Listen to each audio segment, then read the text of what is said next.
ወደዚህ ጥልቅ ዳሰሳ እንኳን በደህና መጣችሁ። የዛሬው ተልዕኳችን ዊሊያም ሌን ክሬግ በጻፉት ሪዝነብል ፌስ በተሰኘው መጽሐፍ ላይ የምናደርገው አሰሳ ቀጣይ ክፍል ነው።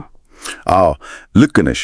በተለይም ከገጽ 139 እስከ 150 ያሉትን ያው ወሳኝ ሐሳቦች ነው በጥልቀት የምንመረምረው። በትክክል ማለትም የተርሞዳይናሚክስ ሁለተኛው ሕግ ስለ ዓለማችን መነሻ ምን እንደሚነግረን እናያለን። እና ደግሞ ሳይንቲስቶች የዓለምን መጀመሪያ ወይም ያው ፈጣሪን ላለመቀበል ሲሉ የፈጠሯቸውን ተለያዩ ንድፈ ሐሳቦች እንመለከታለን። አዎ እንደ የሚወዛወዙ ሞዴሎች፣ የሕፃን ዓለማት እና ማለቂያ የሌለው የብዝሃ ዓለም የመሳሰሉትን ማለት ነው። ልክ ነው።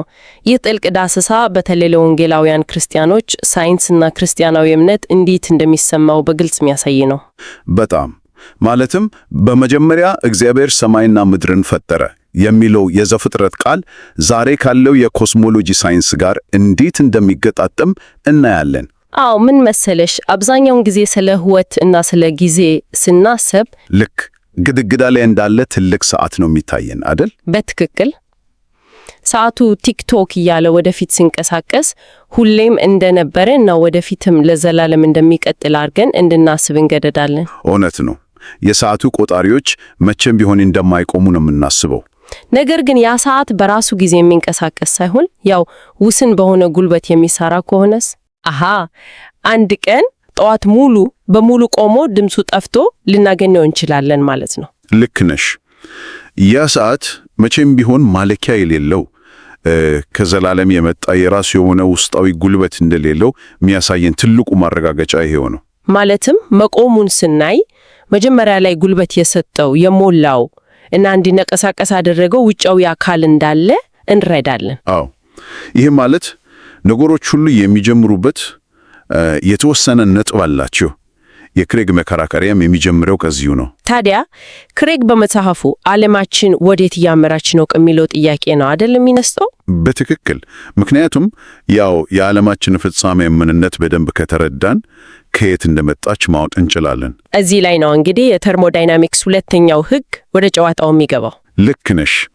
ይህ ሕግ በፊዚክስ ውስጥ ከተረጋገጡና እጅግ ጠንካራ ከሆኑ ሕጎች አንዱ ነው። በቀላሉ ሲቀመጥ ዝግ በሆነ ስርዓት ውስጥ ያለ ማንኛውም ኃይል ሁልጊዜ ወደ አለመረጋጋት ወይም ኢንትሮፒ ያመራል ነው የሚለው አይደል? አዎ ኢንትሮፒ ማለትም በስርዓቱ ውስጥ ያለው ኃይል ከጊዜ ወደ ጊዜ እየተበታተነ እየተዳከመ እና ያው ጠቃሚ ወደማይሆንበት ደረጃ ይለወጣል። ይህንን ሐሳብ ከዕለታዊ ሕይወታችን ጋር ስናገናኘው ይበልጥ ግልጽ ይሆንልናል። ለምሳሌ በጣም ሙቅ የሆነ ቡና ጠረጴዛ ላይ ብንተው ቡና ውስጥ ያለው ሙቀት ወይም ጉልበት ቀስ እያለ ወደ ክፍሉ አየር ይሰራጫል። በትክክል። በመጨረሻም የቡናውና የክፍሉ አየር ሙቀት እኩል ይሆናል። ቡናው ሙሉ በሙሉ ይቀዘቅዛል። ታዲያ ዓለማችንም ከሷ ውጪ ሌላ ምንም ነገር የሌለ ዝግ የሆነ ስርዓት ነች አይደል? ልክ ነሽ። ስለዚህ በውስጧ ያለው ሙቀትና ጉልበት ልክ እንደ ቡናው እየተበታተነ ነው። ታዲያ የክሬግ ሙግት ዓለማችን ማለቂያ ከሌለው ጊዜ ጀምሮ የነበረች ቢሆን ኖሮ ልክ እንደ ቡናው እስከ ዛሬ ድረስ ሙሉ በሙሉ ሙቀቷን አሟጥጣ መጨረስ ነበረባት። ወደ ቀዝቃዛ ሞት ወይም ሂት ዴዝ መድረስ ነበረባት ማለት ነው። አዎ በትክክል። ኮከቦች መጥፋት ነበረባቸው። ፀሐይ ማብራት ማቆም ነበረባት። ግን ያልሆነ አሁንም ብርሃን አለ፣ ሙቀት አለ፣ ኮከቦች የፈነጥቆ ነው። እናም ይህ ሊሆን የሚችለው ዓለም የተጀመረችው ውስን በሆነ ጊዜ ውስጥ ከሆነ ብቻ ነው። ማለትም መጀመሪያዋ ውስን በሆነ ጊዜ ውስጥ የተፈጠረ መሆን አለበት። ልክ ነሽ። ይህ የተርሞዳይናሚክስ እውነታ ዓለም በአንድ ወቅት ያው ኃይል የተሰጣት መሆኗን በግልጽ ያሳያል። ሰዓቱ መጀመሪያ ላይ እንደተሞላው ሁሉ ዓለማችንም የተሞላችበት መነሻ አላት። ግን ታውቃለህ፣ ይህ መነሻ መኖሩ በሳይንሱ ዓለም ውስጥ ትልቅ ቀውስ ፈጥሮ ነበር አይደል? በጣም እንጂ። ምክንያቱም መነሻ ካለ ያንን መነሻ ያመጣ አስጀማሪ ወይም ፈጣሪ ሊኖር ይችላል የሚል መደምደሚያ ላይ ያደርሳል። እና ይህንን መደምደሚያ ለማምለጥ ሲሉ አንዳንድ ሳይንቲስቶች የተለያዩ አማራጭ ንድፈ ሐሳቦችን ማፍለቅ ጀመሩ። አዎ ከመካከላቸው አንዱ ዓለም ቀጥተኛ የሆነ አንድ መጀመሪያና መጨረሻ የላትም የሚወዛወዝ ሞዴል ነው። የሚወዛወዝ ሞዴል ወይም ኦሲሌቲንግ ሞዴል ይህ ማለት ዓለም ትትለጠጣለች፣ ከዚያም ስበት አሸንፎ ትኮማተራለች። ቢግ ክራንች ይሉታል።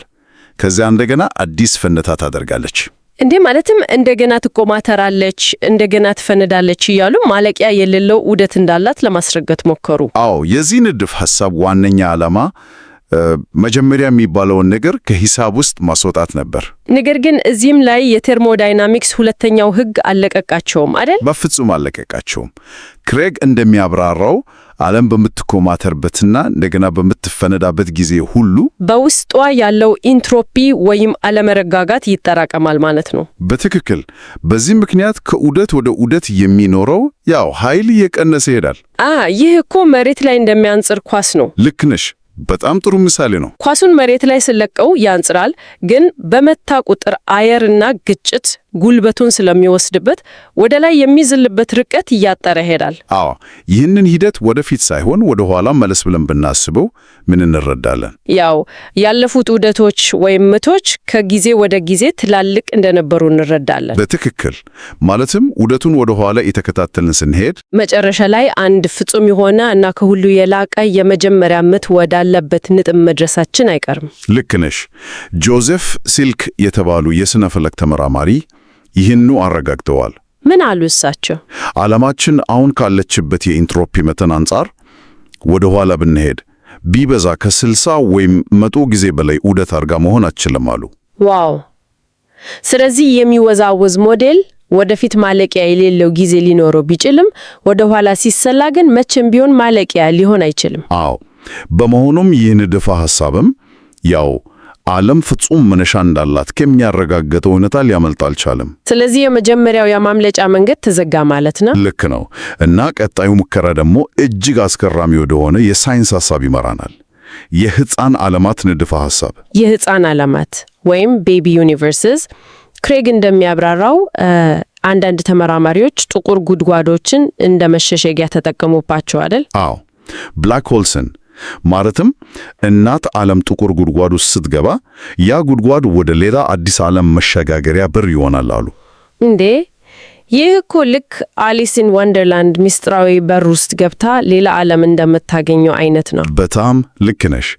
ይህ መላምት በዋናነት የተመሰረተው ታዋቂው ሳይንቲስት ስቲቨን ሆኪንግ ቀደም ሲል ባቀረበው ሐሳብ ላይ ነበር። ሆኪንግ ምን ብሎ ነበር? ሆኪንግ ጥቁር ጉድጓዶች ውስጥ የገባ መረጃ ሙሉ በሙሉ ይጠፋል ወይም ከኛ ዓለም ወጥቶ ወደ ሌላ አዲስ ዓለም ይሸጋገራል ብሎ አስቦ ነበር። ግን የሐሳብ ተቀባይነት አጣ አይደል? በ2004 ዓመተ ምህረት ሆኪንግ ራሱ በኳንተም ፊዚክስ አዳዲስ ስሌቶች መሰረት ይህ ስህተት መሆኑን አምኗል። ማለትም መረጃ በጥቁር ጉድጓድ ውስጥ አይጠፋም፣ ወደ ሌላ ዓለምም አያመልጥም። በትክክል። ከሌላው የፊዚክስ ሊቅ ጄምስ ፕሬስኪል ጋር አድርጎት የነበረውን ታዋቂ ውርደት ተሸንፏል።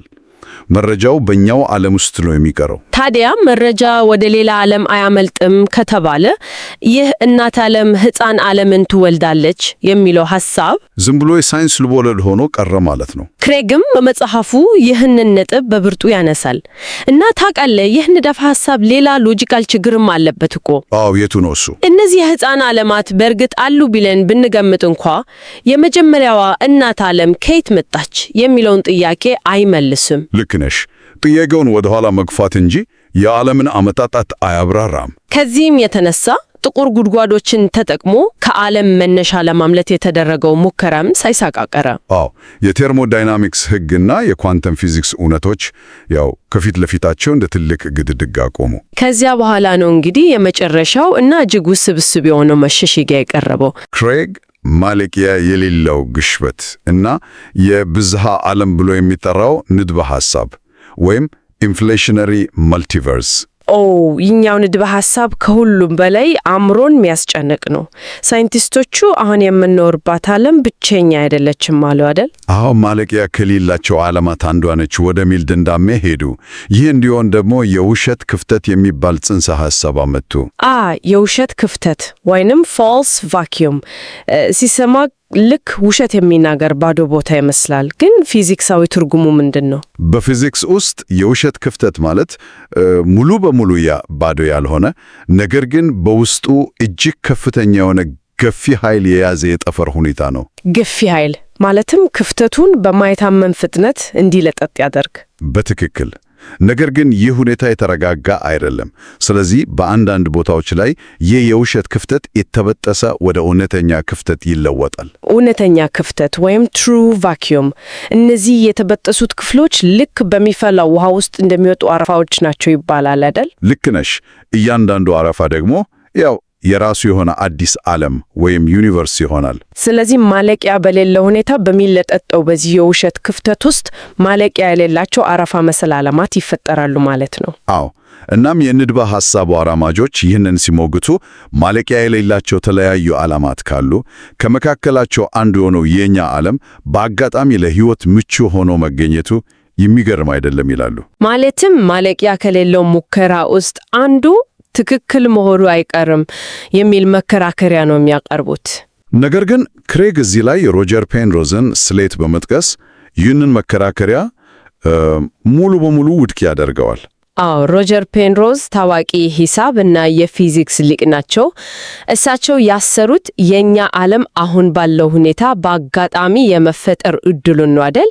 አዎ፣ እጅግ ዝቅተኛ በሆነ ኢንትሮፒ እና እጅግ ስርዓት ባለው መንገድ በዘፈቀደ የመፈጠር እድሉን አስቡ። ያገኙትም ቁጥር 1 ሲካፈል ለ10 the power of 10 the power of 113 ነው። እንዴ! ይህ ቁጥር እኮ አእምሮ ሊሸከመው ከሚችለው በላይ ነው። በጣም እንጂ። ይህን ያህል ትልቅ እንደሆነ ለመረዳት ዜሮቹን እያንዳንዳቸውን በአንድ አቶም ላይ ብንጽፍ እንኳ በዓለም ላይ ያለው አቶም አይበቃም። ልክ ነሽ። ታዲያ ክሬግ እንደሚለው ይህን ያህል የተስተካከለ ግዙፍ እና ውስብስብ የሆነ ዓለም በአጋጣሚ ከሚፈጠር ይልቅ ሌላ እጅግ አስገራሚ ነገር የመፈጠር እድሉ በሂሳብ ይሰፋል ይላል የቦልትስማን አእምሮ የሚባለው። አዎ፣ ቦልትስማን ብሬን። የቦልትስማን አእምሮ ጽንሰ ሐሳብ የሚያሳየው ያው ዝቅተኛ ኢንትሮፒ ያለው አንድ ትልቅ ስርዓት በአጋጣሚ ከሚፈጠር ይልቅ በጣም ትንሽ የሆነ ነገር በአጋጣሚ የመፈጠር እድሉ በብዙ ትሪሊዮን እጥፍ እንደሚሰፋ ነው። ስለዚህ በብዛ ዓለም ውስጥ 13 ቢሊዮን ዓመታት ያስቆጠረ በቢሊዮን የሚቆጠሩ ጋላክሲዎች ያለው ዓለም በአጋጣሚ ከሚፈጠር ይልቅ ዝም ብሎ አንድ አእምሮ ያለምንም አካል ያለምንም ፕላኔት በአጋጣሚ በጠፈር ውስጥ የመፈጠር እድሉ እጅግ ሰፊ ነው። ዋው! ይህ ማለት እግዚአብሔርን ከሂሳቡ ውስጥ ለማስወጣት ሲባል ማልቲቨርስን ከተቀበልን እኛ አሁን እያየነው ያለው ዓለም፣ ታሪካችን፣ ቤተሰቦቻችን ሁሉ እውን አይደሉም ወደሚል እብደት እንደርሳለን ማለት ነው። አዎ፣ በትክክል እኛ ዝም ብለን በአጋጣሚ የተፈጠርን እና የውሸት ትዝታ ያለን አንድ አእምሮ ብቻ ነን ወደሚል ያው የሳይንስ ፍልስፍና ይወስደናል። ይህ እኮ በእውነትም ራስን የሚያጠፋ እና ከባድ ጭፍን እምነትን የሚጠይቅ አካሄድ ነው። ፈጣሪን ላለመቀበል ሲባል የራስን መኖር እስከ መካድ መድረስ። ልክ ነሽ። ከዚህም በተጨማሪ ክሬግ የሚያነሳው ሌላ ጠንካራ ሳይንሳዊ ግኝት አለ።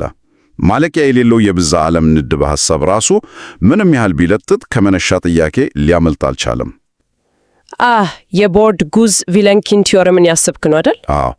በ2003 ዓመተ ምህረት የተረጋገጠው ይህ ቲዮረም እንዳሳየው በአማካይ እየተለጠጠ ያለ ማንኛውም ዓለም ማልቲቨርስም ቢሆን ወደ ኋላ ማለቂያ የሌለው ሊሆን አይችልም።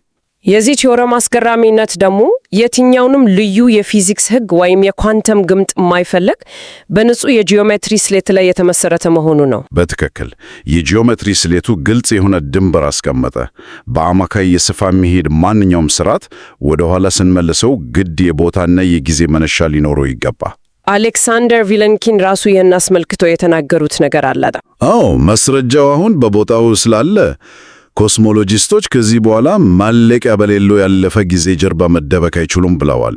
ማምለጫ የለም፣ የዓለምን መነሻ ፊት ለፊት መጋፈት አለባቸው ማለት ነው። ክሬግ በመጽሐፉ ውስጥ እነዚህን ሁሉ ሳይንሳዊ ንድፈ ሐሳቦች የመረመረው ያው አንድ ግልጽ ነጥብ ላይ ለመድረስ ነው። ማለትም የውዛወዙ ሞዴሎችን፣ የሕፃን ዓለማትን እና የብዝሃ ዓለምን ሞዴሎች። አዎ፣ እነዚህ ሁሉ ከዓለም መነሻ ለማምለጥ የተደረጉ ሙከራዎች ቢሆኑም ሁሉም በመጨረሻ ወደ አንድ የማይካድ እውነት ይመለሳሉ። ዓለም፣ ጊዜ እና ቦታ ፍጹም የሆነ መነሻ አላቸው። ይህ መደምደሚያ ደግሞ ክሬግ በስፋት ለሚያብራራው ካለም የኮስሞሎጂ ሙግት ጠንካራ መሰረት ይሆናል። ልክ ነሽ። የካለም የኮስሞሎጂ ሙግት 3 መሰረታዊ ነጥቦች አሉት። አንደኛ መጀመሪያ ያለው ነገር ሁሉ ምክንያት አለው አይደል? አዎ። ሁለተኛ ደግሞ ዓለም መነሻ አላት። ይህንኑ አሁን ያየናቸው ሳይንሳዊ እውነታዎች የሚያረጋግጡት። ሶስተኛውና የመጨረሻው ስለዚህ ዓለም ምክንያት አላት። በትክክል ዓለም መነሻ ካላት ያ መነሻ ደግሞ ከዓለም ውጭ የሆነ ከቦታ ከጊዜ እና ከቁስ አካል የተለየ መሆን አለበት።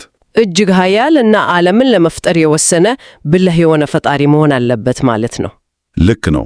ለክርስቲያናዊ እምነት ተከታዮች ይህ ሙግት ትልቅ ስነ መለኮታዊ ትርጉም አለው። አዎ፣ በተለይም ክሬግ መጽሐፉን ለጻፈበት የወንጌላውያን ክርስቲያኖች አውድ የሳይንስ ግኝቶች በመጀመሪያ እግዚአብሔር ሰማይና ምድርን ፈጠረ ከሚለው የኦሪት ዘፍጥረት መክፈቻ ቃል ጋር እንዴት በግሩም ሁኔታ እንደሚሰማው ክሬግ ያሳያል። ሳይንሱ የዓለምን ፍጹም መነሻ ማረጋገጡ ክርስቲያናዊው የእምነት መሰረት በጠንካራ አመክንዮ እና በማስረጃ ላይ የቆመ መሆኑን ያሳየናል። እውነት ነው። የክሬግን አጠቃላይ መከራከሪያ ስንመለከት ይህ ሳይንሳዊና ፍልስፍናዊ ጉዞ ያመጣው እጅግ ጥልቅ የሆነ አመለካከት አለ። አዎ፣ የዓለማችን መነሻ ይህን ያህል እጅግ ረቂቅ በሆነ የሂሳብ ስሌት የተዋቀረ ከሆነ ይህ እውነታ ስለ ሕይወት ያለንን እይታ ሙሉ በሙሉ ሊቀይረው ይችላል። በትክክል ሳይንሱ ራሱ ዓለም በአጋጣሚ የተፈጠረች ሳትሆን ፍጹም መነሻ እንዳላት ነው የሚመሰክረው። ይህ ማለት አሁን የምንተነፍሳት እያንዳንዷ ሰከንድ፣ የምናየው የፀሐይ ብርሃን እና የምንኖርባት ይህ ምድር ዝም ብላ የኮስሚክ አጋጣሚ ሳትሆን ሆን ተብላ የተሰጠች የጸጋ ስጦታ መሆኗን ነው የሚያሳየው። ያቺ መጀመሪያ ላይ ያነሳናት እየሰራች ያለችው ሰዓት ዝም ብላ በአጋጣሚ የተገጣጠመች ሳትሆን ሆን ብሎ ጉልበት በሰጣት እና ዓላማ ባለው አካል የተፈጠረች መሆኗን ማወቁ ለእያንዳንዷ የሰዓቲቱ ቲክቶክ የምንሰጠውን ትርጉም ከፍ ያደርገዋል። ልክ ነሽ። ይህ የሳይንስና የእምነት መስተጋብር የሚፈጥረው አስገራሚ ምልከት ነው። በእርግጥም አይምሮን የሚያነቃቃ ዳሰሳ ነው። ሁላችንም ይህንን አዲስ ሐሳብ እያሰላሰልን መጽሐፉን በጥልቀት ማንበባችንን እንድንቀጥል እጋብዛለሁ። ለዛሬው እዚህ ላይ እናበቃለን።